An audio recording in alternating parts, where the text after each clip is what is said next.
धन की बरसात हो, खुशियों का आगाज हो, आपको जीवन का हर सुख प्राप्त हो, माँ लक्ष्मी जी का आपके घर वास हो। आप सभी को धनतेरस की हार्दिक शुभकामनाएं। कार्तिक मास के कृष्ण पक्ष की त्रयोदशी तिथि के दिन धनतेरस का पर्व मनाया जाता है। इस दिन मान्यता है कि नए बर्तन, नई झाड़ू, सोने चांदी के गहने, मिट्टी की मूर्ति, दिए आदि खरीदने चाहिए। ऐसा करना शुभ माना जाता है। आइए जानते हैं धनतेरस के दिन पूजा किस तरह से करें, किन विशेष मंत्रों का जाप करना चाहिए, पूजा विधि क्या है, शुभ मुहूर्त क्या रहेगा और साथ ही धनतेरस के दिन कौन सी कथा सुनी जाती है। साल 2021 में 2 नवंबर मंगलवार के दिन धनतेरस का पर्व है। इस दिन भगवान गणेश, माँ लक्ष्मी जी के साथ साथ धनवंतरी भगवान और कुबेर देवता की पूजा की जाती है। धनतेरस के दिन पूजा का जो शुभ मुहूर्त रहने वाला है वो रहेगा शाम 6:18 से लेकर रात 8:11 तक। साथ ही धनतेरस के दिन प्रदोष काल का समय, जिस समय आप पूजा भी कर सकते हैं, रहने वाला है शाम 5:35 से लेकर रात 8:11 तक। वृषभ काल का समय पूजा का एक शुभ मुहूर्त माना जाता है, जिसका समय रहेगा शाम 6:18 से लेकर रात 8:14 तक। त्रयोदशी तिथि प्रारंभ हो रही है 2 नवंबर की सुबह 11:32 से, जिसकी समाप्ति होगी 3 नवंबर की सुबह 9:02 पर। धनतेरस की पूजा शाम के समय विशेष रूप से की जाती है। इस समय आपको उन सभी सामग्री का पूजन करना चाहिए जो आपने धनतेरस के दिन खरीदी है, चाहे वो मिट्टी की नई मूर्तियां हो या मिट्टी के दिए हो या फिर आपने नई झाड़ू खरीदी है, धनवंतरी भगवान या कुबेर देवता की मूर्ति या फिर यंत्र अगर आप लेकर आए हैं, श्री यंत्र अगर आप लेकर आए हैं तो उसकी पूजा करनी चाहिए। इसके लिए सबसे पहले तो प्रदोष काल के समय से पहले आप स्नान कर लें, साफ स्वच्छ वस्त्र धारण कर लें, लाल रंग के या पीले रंग के वस्त्र पहनकर आसन पर बैठकर पूजा आपको करनी चाहिए।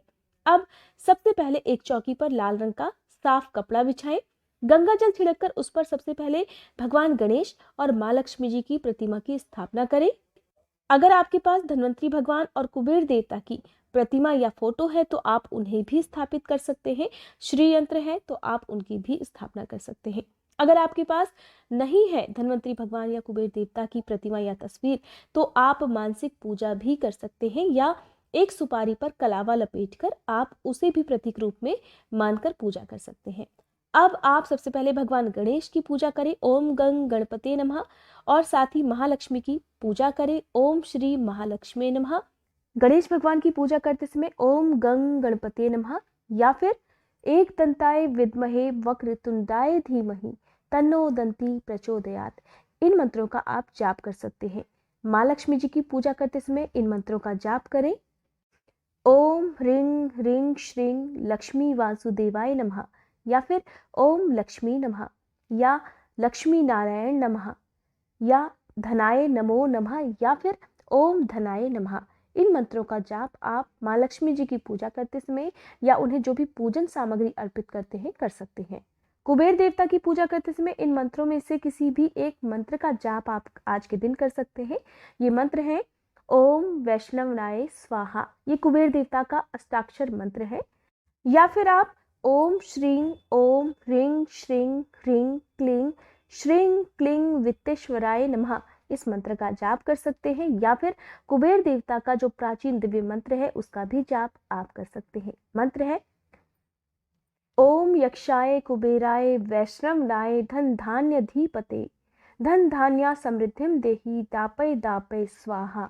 आज के दिन धन्वंतरी देवता की भी पूजा की जाती है। धन्वंतरी देव को सभी रोगों को दूर करने वाले, साथ ही आरोग्यता प्रदान करने वाले देवता माना जाता है।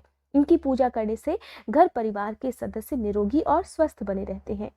धन्वंतरी भगवान की पूजा का मंत्र है ओम धन्वंतराय नमः। इस मंत्र का जाप आप कम से कम 11 बार जरूर करें। आप सभी देवी देवताओं को लाल रंग के या पीले रंग के फूल अर्पित करें।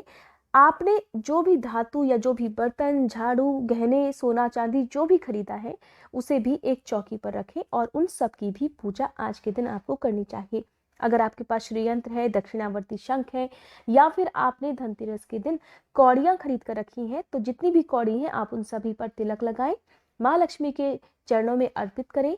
भगवान गणेश के चरणों में आप आज के दिन 5 सुपारी या फिर हरी इलायची, जो कि 5 या 7 होनी चाहिए, अर्पित कर सकते हैं। दूर्वा उन्हें अर्पित कर सकते हैं, लड्डू का भोग उन्हें लगा सकते हैं, और साथ ही जो भी पूजन सामग्री आपके पास है या जो भी नई खरीदी हुई वस्तु आपके पास है, चाहे वो वस्त्र हो या जो भी सामग्री है, उनकी पूजा करें।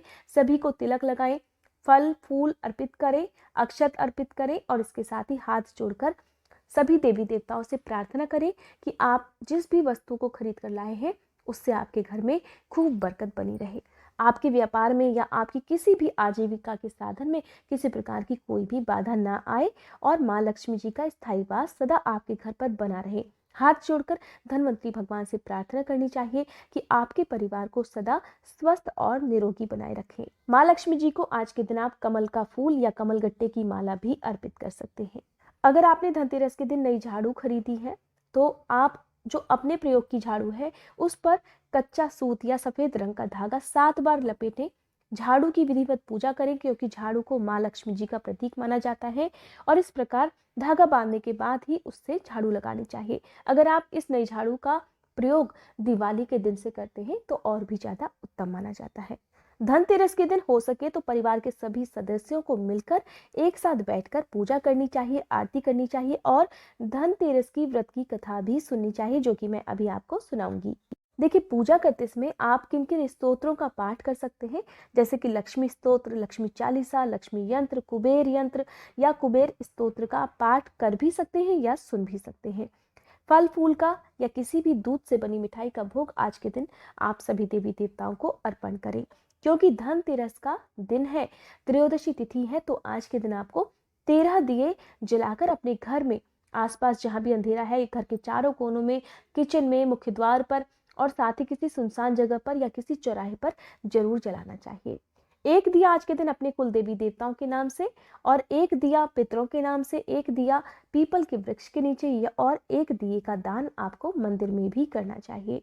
धनतेरस के दिन आप अपने घर के मुख्य द्वार को साफ करके अच्छे से रखें, और क्योंकि धनतेरस के दिन से ही माना जाता है कि माँ लक्ष्मी जी का आगमन प्रारंभ हो जाता है, तो आप अपने घर के मुख्य द्वार को रंगोली से सजा सकते हैं, फूल मालाओं से सजा सकते हैं, और आज के दिन जितना हो सके आप दूसरे जो निर्धन व्यक्ति हैं उनकी सेवा करें, उनकी जरूरतों का सामान उन्हें आप उपहार में दे सकते हैं।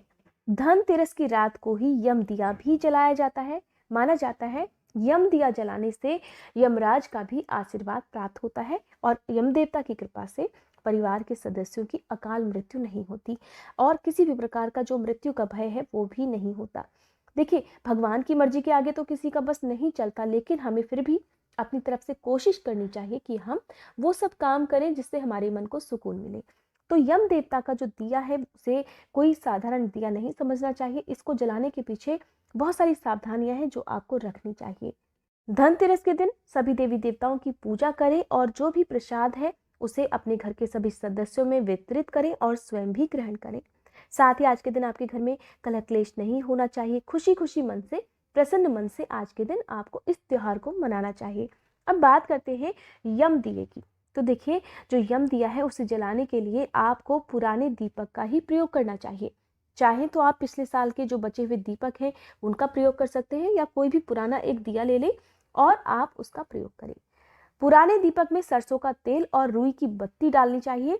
यम दिया हमेशा घर के मुख्य द्वार की दाहिनी तरफ और दक्षिण दिशा की तरफ मुंह करके जलाना चाहिए, या फिर इस दिए को आप नाली या कूड़े के ढेर के पास भी जलाकर रख सकते हैं। देखिए, यम दिया कभी भी खाली नहीं जलाया जाता, उसकी स्थापना की जाती है। अपने घर के मुख्य द्वार पर अगर आप जला रहे हैं या कहीं भी जलाते हैं तो सबसे पहले आप अनाज का एक ढेर बनाएं। ठीक है, आप क्या करेंगे, कच्चे चावल ले सकते हैं या गेहूं भी आप ले सकते हैं। आप उसके ऊपर ही यम दिए को स्थापित करेंगे। तो आप सबसे पहले गेहूं या फिर 7 प्रकार के अनाज भी ले सकते हैं, उनका ढेर बनाइए, उसके ऊपर आप यम दिए को स्थापित करें, यम दिए को जलाएं, और साथ ही हाथ जोड़कर यम देवता से प्रार्थना करें कि वो आप और आपके परिवार की सदा रक्षा करें, आपके परिवार में किसी भी प्रकार का कोई भी अकाल मृत्यु का शिकार ना हो। और साथ ही यम दिए की आप पूजा करें, विधिवत आप यम दिए को तिलक करें, अक्षत फूल कुमकुम चढ़ाएं, और फिर अगर आपने इसे घर के मुख्य द्वार पर जलाकर रखा है या आपने नाली या कूड़े के ढेर के पास जलाकर रखा है, इस दिए को जलाने के बाद आप घर वापस लौट कर आ जाए। अगर आप घर में ही हैं तो कोई भी सदस्य रात को जलते हुए दिए को ना देखे और ना ही आपको इस दिए को पीछे पलटकर वापस देखना है, ऐसा माना जाता है। अब क्योंकि देखिए घर के जब सभी सदस्य सो जाएं तभी इस दिए को जलाना चाहिए। किसी भी काम से घर के मुख्य द्वार पर जिस जगह दिया जल रहा हो उस तरफ ना तो आना चाहिए और ना ही इस दिए को देखना चाहिए। घर परिवार का कोई पुरुष सदस्य अगर इस दिए को जलाए तो और अच्छी बात है, या तो फिर आपके घर में जो भी बड़ा सदस्य है उसे इस दिए को जलाना चाहिए। अगर कोई पुरुष सदस्य नहीं है तो घर की जो भी बड़ी महिला है वो भी यम दिए को जला सकती है। देखिए, यम दिया जलाने से कहा जाता है यम देवता प्रसन्न हो जाते हैं और इस दिए के कारण यम देव से मिलने वाली जो भी यातनाएं हैं वो भी दूर हो जाती हैं। ऐसे में धनतेरस के दिन सभी को कोशिश करनी चाहिए कि एक दिया यम देवता के नाम से जरूर जलाएं। आइए अब सुनते हैं धनतेरस की कथा। धनतेरस की वैसे तो बहुत सारी कथाएं प्रचलित हैं, लेकिन एक कथा के अनुसार कहा जाता है कि एक समय भगवान विष्णु धरती लोक में विचरण करने के लिए जा रहे थे।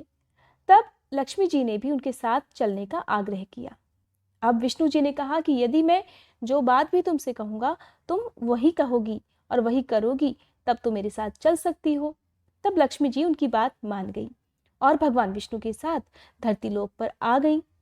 कुछ देर बाद एक जगह पर पहुंचकर भगवान श्री हरि ने लक्ष्मी जी से कहा कि जब तक मैं ना आऊं तुम यहीं पर ठहरना। मैं दक्षिण दिशा की तरफ जा रहा हूं, तुम उधर बिल्कुल मत आना और ना ही देखना। इस प्रकार विष्णु जी चले गए। अब विष्णु जी के जाने पर लक्ष्मी जी के मन में एक कौतूहल जागा कि आखिर दक्षिण दिशा में ऐसा क्या रहस्य है जो मुझे मना किया गया है, और भगवान खुद चले गए। जब लक्ष्मी जी से रहा नहीं गया तो जैसे ही भगवान आगे बढ़े पीछे पीछे लक्ष्मी जी भी चल पड़ी। कुछ दूर आगे जाने पर उन्हें एक बहुत सुंदर सरसों का खेत दिखाई दिया जिसमें खूब पीले पीले फूल लगे हुए थे। सरसों के फूलों की शोभा को देखकर देवी लक्ष्मी मंत्रमुग्ध हो गई और फूल तोड़कर अपना श्रृंगार करने के बाद आगे बढ़ गई। आगे जाने पर एक गन्ने के खेत से लक्ष्मी जी गन्ने तोड़कर उसका रस भी चूसने लगी। जब देवी लक्ष्मी ऐसा कर ही रही थी कि उसी समय भगवान विष्णु वहां पर आ गए और उन्होंने लक्ष्मी जी को देखकर नाराज होकर उन्हें श्राप दे दिया कि मैंने तुम्हें इधर आने को मना किया था किंतु तुम नहीं मानी और तुम किसान के खेत से चोरी करने का अपराध कर बैठी हो। अब इस अपराध की सजा में तुम्हें इस किसान के खेत में और इसके घर में रहकर 12 वर्ष तक सेवा करनी होगी। ऐसा कहकर भगवान उन्हें छोड़कर क्षीर सागर में चले गए और तब देवी लक्ष्मी एक गरीब औरत का रूप धारण कर उस किसान के घर पर रहने लगी। अब देवी लक्ष्मी किसान के घर के छोटे मोटे काम कर दिया करती और खेती के काम में भी उनकी मदद कर दिया करती थी।